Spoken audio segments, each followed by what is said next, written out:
to bet on myself.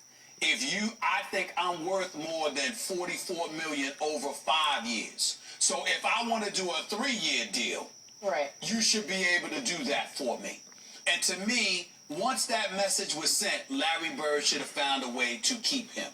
Okay? Larry Bird should have been willing to pay. If he wanted 3 years, $35 million, you should have given that to him.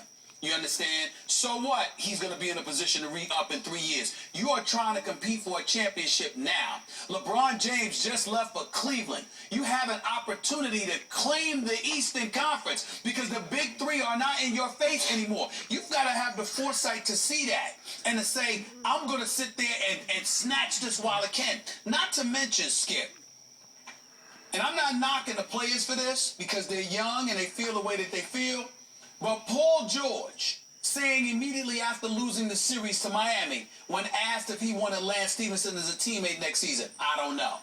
And the players sort of distancing themselves from Stephenson because he may have frustrated them or whatever the case may be.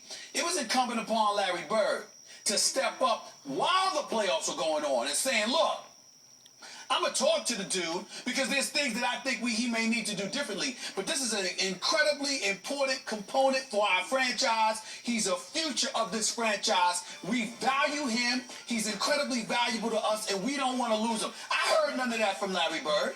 And I'm not saying he didn't say it, but it wasn't bloated loud enough where it really resonated nationwide. We were speculating throughout the playoffs whether Lance Stephenson would be in Indiana or not and how much money he cost himself because of the antics of blowing in the air and all of this other stuff. We were questioning this stuff. Larry Bird could have put all of that to bed, and he didn't do it. And I dare say it may have cost the Indiana Pacers a shot at the Eastern Conference crown.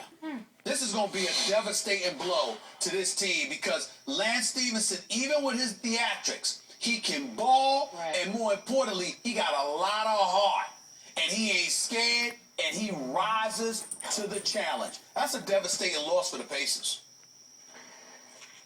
As you know, I'm a Bird fan as a player, as a coach, as a GM. But Larry Bird blew this. He lost Lance Stephenson by criticizing him after Game 5 of this past year's Eastern Conference Finals. And I want to point out, Larry Bird as a player, by all reports and accounts, might have been the greatest trash talker in the history of this league. That's right.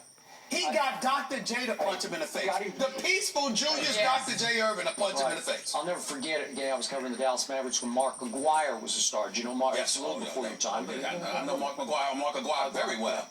Mark McGuire told me after one game in Boston, Larry Bird psychologically destroyed him, especially when the ball was dead, when he'd lean over to him and whisper something to him. You ain't, you know what? And watch what I'm about to do to you. And, okay, this is the guy. So that was covert. Lance was overt. And what happened with his overt antics in Game 5? What happened to LeBron James in Game 5 of that series? Whether you want to credit Lance or not, sure. LeBron goes for 7 points on 2 of 10 shooting. And he had obviously the fouls, and they're all questionable, some of them were questionable. But the point is, he got LeBron off his game. However he did it, he did it. He was your only hope to win Game 6. And what happened in Game 6? After Larry Bird pulled Lance aside during a practice after Game 5 and told him, stop it, quit it. You're embarrassing us. No, you're not. You're not embarrassing them.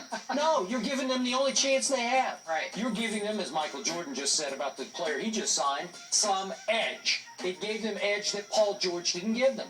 Yet Larry Bird said in these remarks, were they to Bob Kravitz? And he just essentially said he hopes he doesn't ruin the relationship. Did you read this quote from Larry Bird? He said, when he used to go to practice, when Lance was on, he was by far our best player. And he worked. He was by far your best player. There was this other guy named Paul George that was an MVP candidate for about half a year. Yeah. And keep in mind that it was easier to lose Danny Granger, not just because of Paul George, but because of Lance Stephenson. Right. So why would Larry Bird criticize Lance? Why would he burn some of that bridge that he had built to that kid? And he's still a kid to me. And he is a wildly talented young man. He's got some issues, but I like most of them. And he said that Michael told him, you got to calm it down a little, but I love your edge. Yeah. Okay, good for you. It was a great signing for Michael Jordan, whose team is on the rise. Can I say something? Larry Bird, in this particular instance, I'm not going to generalize and character assassinate him or anything like that, because I have too much respect for him. But on this particular issue, Larry Bird was lazy. It's just that simple. And here's why. It's your job as an executive to some degree to manage the players, especially when you're Larry Bird. Especially when you Larry Bird. And the fact that you have a former president of basketball operations in Donnie Walsh in your staple, and a former GM in Kevin Pritchard in your staple. You've got guys that are perfectly capable of handling all the other nuances that go along with being an executive.